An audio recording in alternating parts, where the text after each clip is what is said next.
لبيك اللهم لبيك لبيك لا شريك لك لبيك إن الحمد والنعمة لك والملك لا شريك. بسم اللہ الرحمن الرحیم. ناظرین اکرام السلام علیکم ورحمۃ اللہ وبرکاتہ. انڈین حج آفس مکہ المکرمہ کے میڈیا سینٹر میں آپ کا خیر مقدم ہے. میں ہوں آپ کا میزبان حافظ منیر. پیش خدمت ہے ہر سیزن 2015 سے جڑی خاص رپورٹ. ناظرین محترم، انڈین حج آفس کی جانب سے حجاج کرام کو مکہ المکرمہ سے مدینہ المنورہ منتقل کرنے کا سلسلہ شروع ہو چکا ہے. اس عمل کو مدینہ موومنٹ کہا جاتا ہے. مدینہ موومنٹ کے تحت حجاج کرام کی سہولت کے لیے آمد و رفت کا انتظام بھی رکھا گیا ہے.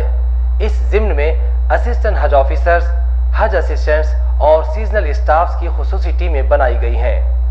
حجاج کرام کے سامان کو خصوصی طور پر مدینہ المنورہ بھجوانے کے لیے علیحدہ طور پر مال بردار ٹرکس تیار رکھے جاتے ہیں تاکہ حجاج کرام کے ساتھ ہی ان کا لگیج رہے اور مدینہ منورہ پہنچتے ہی انہیں لگیج مل جائے. ناظرین کرام، اس موومنٹ کی راست نگرانی انڈین حج مشن کے اعلیٰ عہدیدار کر رہے ہیں. حجاج کرام کو 48 گھنٹے قبل ہی اطلاع دے دی جاتی ہے کہ انہیں قافلے کے ساتھ مدینہ المنورہ کوچ کرنا ہے. ہم نے مدینہ موومنٹ کے انچارج سے ملاقات کی اور اس سلسلے میں جانکاری حاصل کی. آئیے ملاحظہ کرتے ہیں. بسم اللہ الرحمن الرحیم. ہم اس وقت انڈین حج آفس مکہ المکرمہ کے ہیڈ آفس میں موجود ہیں. ہم سے بات کرنے کے لیے کہ مدینہ موومنٹ کے انچارج جناب عبدالمقی صاحب موجود ہیں. آئیے ان سے بات کرتے ہیں اور جانتے ہیں مدینہ موومنٹ کے بارے میں. جناب عبدالمقی صاحب، انڈین حج آفس مکہ المکرمہ کے میڈیا سینٹر میں آپ کا خیر مقدم ہے. آپ ہمیں بتائیں کہ مدینہ موومنٹ کا ایکچولی کام کیا ہوتا ہے؟ شکریہ آپ کے آنے کا یہاں پر. مدینہ موومنٹ کا رول یہ ہے کہ جو حاجی جدہ میں لینڈ ہوتے ہیں اور لینڈ ہونے کے بعد پھر مدینہ منورہ زیارت کرتے ہیں، ان لوگوں کو سیفلی مدینہ منورہ کرانا ہے، مدینہ کو بھیجنا ہے. یہ مدینہ موومنٹ کی ذمہ داری ہے.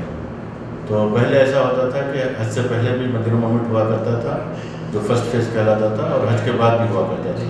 لیکن اس بار جو ہے 2 سال سے ایک اچھی بات یہ ہے کہ حاجیوں کو صرف یا تو مدینہ میں اترتے ہیں حاجی اور حج سے پہلے مدینہ زیارت ہو جاتی ہے اور حج کر کے جدہ سے روانہ ہو جاتے ہیں، یعنی تو پھر کچھ آدھے حاجی جدہ میں لینڈ ہوتے ہیں اور حج تک یہی رہتے ہیں مکے میں، اور حج کے بعد مدینہ روانہ ہوتے ہیں اور مدینہ سے پھر انڈیا کو براہ راست روانہ ہو جاتے ہیں. تو حج کے لیے سہولت ہو گئی 2-3 سالوں سے. جی، حج 2015 کا جو سیزن اب چل رہا ہے 1436 ہجری والا، تو اب اس کے اندر جو آپ لوگوں کا ڈپارچر شروع ہوا ہے، مدینہ موومنٹ جو شروع ہوا ہے مکے سے مدینہ کی جانب حجاج کرام کو منتقلی کا، یہ کب شروع ہوا؟ حج سے ہم لوگ واپس ہوئے 26 تاریخ اور کچھ حاجی 27 تاریخ کو واپس ہوئے. مدینہ موومنٹ 29 تاریخ سے پوری طریقے سے شروع ہوا ہے، جبکہ 28 تاریخ کو بھی 4-5 حاجی ہمارے یہاں سے گئے ہوئے ہیں جو کہ اپنے ٹکٹ خرید کے جا رہے تھے کسی ضرورت کی وجہ سے. جی، ہمیں آپ یہ بتائیں کہ حجاج کرام کو جیسا آپ لوگ جیسا مکتب میں جاتے ہیں یا مولم کے ذریعے یا خادم الحجاج کے ذریعے آپ جو انہیں انٹیمیٹ کرتے ہیں کہ فلاں وقت آپ کا قافلہ مدینہ کو پش کرے گا، تو وہ کتنے گھنٹے پہلے آپ ان کو انٹیمیٹ کرتے ہیں؟ ہم لوگ 2 دن پہلے جو ہے حاجیوں کو بلڈنگ میں اور مولم کو آفس میں انٹیمیٹ کرتے ہیں. تو مولم مکتب والے انٹیمیٹ کرنے کے بعد وہ اپنی تیاری کرتے ہیں، پاسپورٹ کو تیار کرنا، بس وائز جو ہے ارینج کرنا، یہ سب مولم کرتا ہے. اور حاجیوں کو بھی انٹیمیٹ کرتے ہیں 2 دن پہلے. تو وہ لوگ جو ہے لگنے کے معلوم ہونے کے دوسرے دن اپنے طواف وداع سے اور تمام کامکاج سے جو ہے فارغ ہو جاتے ہیں. پھر اس کے بعد پھر آنے جانے کا دن آتا ہے تو انشاءاللہ تیار ہو کے اپنی بلڈنگ میں رہتے ہیں. جی، ہم نے دیکھا ہے کہ مدینہ موومنٹ کے دوران میں آپ کی ایک ایکٹیو ٹیم آپ کو جو انڈین حج آفس مکہ المکرمہ کی جانب سے دی گئی ہے الحمدللہ.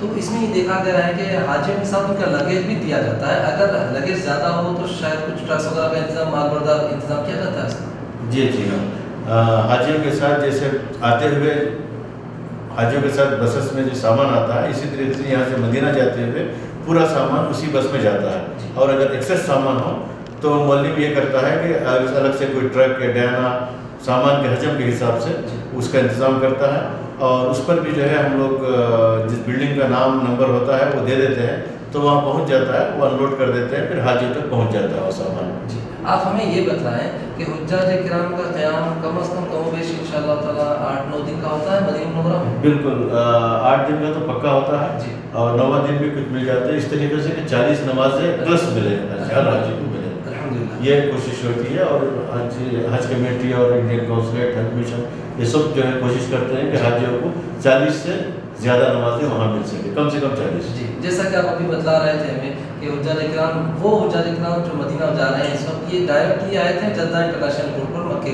حج سے قریب، حج کے ایام سے قریب آئے تھے، تو وہاں پر حجاج کرام جب پہنچتے ہیں مدینہ منورہ میں تو کیا وہیں سے ان کو پرنس محمد انٹرنیشنل ایئرپورٹ سے ڈپارچر کیا جاتا ہے؟ جی بالکل، وہاں سے مدینہ منورہ میں 8 دن قیام کے بعد حاجی براہ راست جو ہے مدینہ میں پرنس محمد عبدالعزیز جو ایئرپورٹ ہے انٹرنیشنل ایئرپورٹ وہاں جاتے ہیں، اور وہاں جا کر وہاں سے اپنی اپنی منزل جو وطن کے لیے جہاں جہاں جانا ہوتا ہے، حیدرآباد، مدراس، جہاں بھی جانا ہوتا ہے احمد آباد، تو روانہ ہو جاتے ہیں۔ جی آخری سوال آپ سے یہ پوچھوں گا کہ مدینہ موومنٹ کی جو کارروائی چلے گی، یہ جو آپ کا موومنٹ چل رہا ہے، یہ تو آپ نے بھی کہا کہ ابھی شروع ہوا ہے، تو یہ موومنٹ آخری حاجی جانے تک رہے گا انشاءاللہ تعالیٰ، تو یہ آپ کا موومنٹ کب تک چلے گا انشاءاللہ؟ یہ ہمارے آخری فلائٹ مدینہ منورہ سے 29 تاریخ کو ہے، 29 اکتوبر، تو اس حساب سے ہمارے پاس 19 تاریخ کو انشاءاللہ آخری موومنٹ ہوگا مدینہ سے، مکے سے مدینہ جانے کا انشاءاللہ۔ جی بہت شکریہ عبدالمقی صاحب آپ کا ہم سے بات کرنے کے لیے۔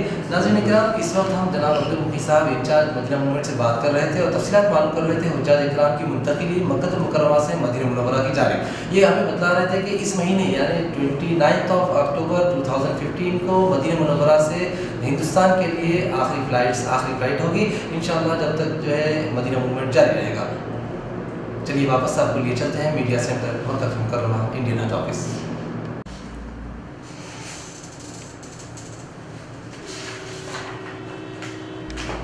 بسم اللہ الرحمن الرحیم۔ ناظرین محترم، ہم اس وقت مدینہ موومنٹ کے سیکشن میں بیٹھے ہوئے ہیں، ہم سے بات کرنے کے لیے یہاں کے اسسٹنٹ حج آفیسر جناب مقصود صاحب بھی موجود ہیں۔ آئیے جانتے ہیں بیسک گراؤنڈ پر جو ہے یعنی گراؤنڈ ریالٹی پر کیا کام ہوتا ہے، پیپر ورک کس طرح سے انجام دیا جاتا ہے مدینہ موومنٹ میں، حجاج کرام کو مدینہ منورہ سے مکہ المکرمہ سے مدینہ منورہ کس طرح منتقل کیا جاتا ہے، آئیے جانتے ہیں۔ جناب مقصود صاحب، میڈیا سینٹر مکہ المکرمہ میں آپ کا خیر مقدم ہے، ہمیں آپ یہ بتلائیں کہ کس طرح کا پیپر ورک ہوتا ہے، کس طرح سے جو ہے حاجیوں کو انٹیمیٹ کیا جاتا ہے؟ بیسیکلی جو حاجی انڈیا سے سیدھے مکہ مکرمہ میں آتے ہیں تو وہ یہاں قیام کرنے کے بعد حج مکمل کرنے کے بعد ان کا موومنٹ ہم لوگ کرتے ہیں مدینہ کے لیے۔ تو وہ ہمارے پاس شیڈیول ہوتا ہے باقاعدہ کہ جس طرح سے ان کی وہاں پہ فلائٹ ہوگی واپس جانے کی، اس سے 8 دن تقریباً پہلے ہم لوگ ان کو یہاں سے موو کرتے ہیں۔ اس میں ہمارا یہ رد عمل رہتا ہے کہ ہم لوگ یہاں سے پیپر ورک بیسیکلی یہ ہوتا ہے کہ ہم لوگ یہاں سے نوٹسز وغیرہ تیار کرتے ہیں اور وہ نوٹسز ہم فیکس کرتے ہیں، تو وہ نوٹس ایک تو مکتب میں جاتا ہے جی، ایک جاتا ہے بلڈنگ میں، اس میں پوری اطلاع ہوتی ہے حاجیوں کے لیے، حجاج کرام کے لیے کہ آپ نے فجر کے بعد آپ کا آج اس تاریخ میں فجر کے بعد موومنٹ ہے اور آپ اپنا سامان وغیرہ تیار رکھیے۔ جی، تو حجاج کرام اسی حساب سے تیار ہوتے ہیں اور بسیز وغیرہ جو ہوتی ہیں وہ بسیز جو معلم ہوتے ہیں وہ پرووائڈ کرتے ہیں، اسی حساب سے حاجی لوگ بس میں بیٹھ کے، اور اگر سامان زیادہ ہے تو سامان کے لیے پھر ایکسٹرا ٹرک وغیرہ بھی پرووائڈ کیا جاتا ہے۔ اس حساب سے سامان اور حاجی لوگ تقریباً ساتھ ساتھ نکلتے ہیں اور وہ مدینہ کے لیے روانہ ہو جاتے ہیں، چلے جاتے ہیں۔ اس موقع پر ہم آپ سے یہ پوچھنا چاہیں گے، جیسے آپ کے پاس جو ایک لسٹ ہوتی ہے حجاج کرام کی کہ جو مکے سے مدینہ کو موومنٹ ہوگا جن حاجیوں کا، کچھ ایمرجنسی میں بھی کچھ لوگ چاہتے ہیں کہ ہم جلد سے جلد وہاں چلے جائیں، اس طرح کی کوئی سویدھا یا فیسلٹی انڈین مشن کی طرف سے ملے گی؟ ان کے لیے بھی وہ پروویژن رکھا گیا ہے کہ جو لوگ اپنی حاجت کے مطابق جو لوگ پہلے جانا چاہتے ہیں شیڈول سے، تو ان کا ہم لوگ اپلیکیشن لے کے ان کا ریزن جان کے کہ بھائی کیا ریزن ہے اور پھر اسی حساب سے ان کی ترتیب بنا کے ان کو نکالتے ہیں۔ تو آپ کے ساتھ کچھ ٹیم وغیرہ بھی دی گئی ہے بہت پراپر انتظام ہے انڈین حج مشن میں، جو ہمارے سیزنل لوگ ہیں، جو مقامی لوگ ہیں یہاں کے، وہ لوگ ماشاءاللہ بلڈنگ میں جاتے ہیں اور بلڈنگ میں جا کے وہ لوگ حاجیوں کو بسوں میں باقاعدہ بٹھاتے ہیں اور بتاتے ہیں کون سی بس آپ کی ہے، جس میں آپ ان کو سامان وغیرہ حفاظت کے ساتھ رکھ پاتے ہیں، اور پھر انشاءاللہ وہ لوگ حاجی لوگ موومنٹ کرتے ہیں۔ بہت شکریہ آپ کا بات کرنے کے لیے۔